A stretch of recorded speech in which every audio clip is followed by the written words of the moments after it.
पति ऐसे बनिए जो आपके पत्नी को, रिश्तेदार हो या घर वाले हो या आपके माता पिता ही हो, वो भी कुछ कहने से पहले 100 बार सोचें कि ऐसा कहने से आप उसकी बातों को ठुकरा देंगे। इसलिए आप उस पत्नी को जो आपके लिए पूरा परिवार, घर, माँ-बाप, भाई-बहन, अपनी सहेलियों को, अपने पड़ोस को, सबको छोड़ के आपके पास आ गई है। बिना कुछ सोचे समझे आपसे, अनजान व्यक्ति से वो इतना नहीं जान रही थी कि आप कैसे हैं, अच्छे हैं, खराब हैं, उसको नहीं समझता, लेकिन फिर भी आपके लिए वो चली आई है। तो आप एक ऐसे पति बनिए जो दुनिया आपको आपका ही नज़ीर दे कि उनके जैसा पति मुझे चाहिए। हर औरतों का इच्छा यही होता है।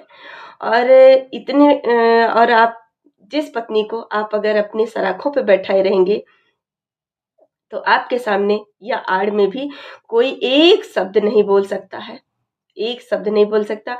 और वो पत्नी भी आपको अपनी बेटी के लिए ऐसा ही दामाद चुनने के लिए कहेगी। इसलिए हम ऐसे ही कहना चाहते हैं कि हर एक व्यक्ति को, हर एक आदमी लोगों को ऐसे ही पति बनना चाहिए अपनी पत्नियों पर।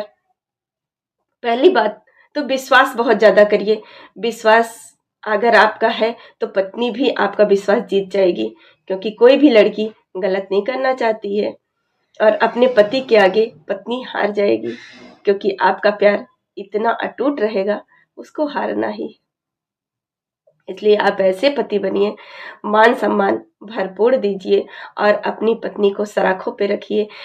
उस सराखों पे रखिए कि आपके रिश्तेदार, परिवार, आस पड़ोस, माँ बाप कोई कुछ ना बोल पाए, क्योंकि आपके लिए वो सारी दुनिया छोड़ के चली आई है। उस माँ को, उस पिता को छोड़ी है जो माँ पापा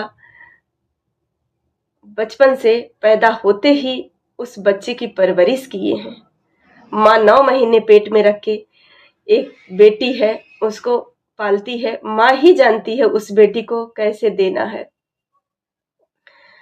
कोई भी पिता नहीं चाहेगा, अगर उसकी बिटिया इस रिवाज से ना बधी होती तो कोई भी पिता अपनी बेटी को इस तरीके से विदा ना करता, ना कोई माँ करती। इसलिए एक बेटी को मैं समाज के उन पतियों से निवेदन करना चाहती हूँ कि बहुत ही खुशी से, बहुत ही प्यार से अपनी पत्नी का आदर करिए और उनकी बातों को, उनकी भावनाओं को समझने की कोशिश करिए और उनको भरपूर सम्मान दीजिए।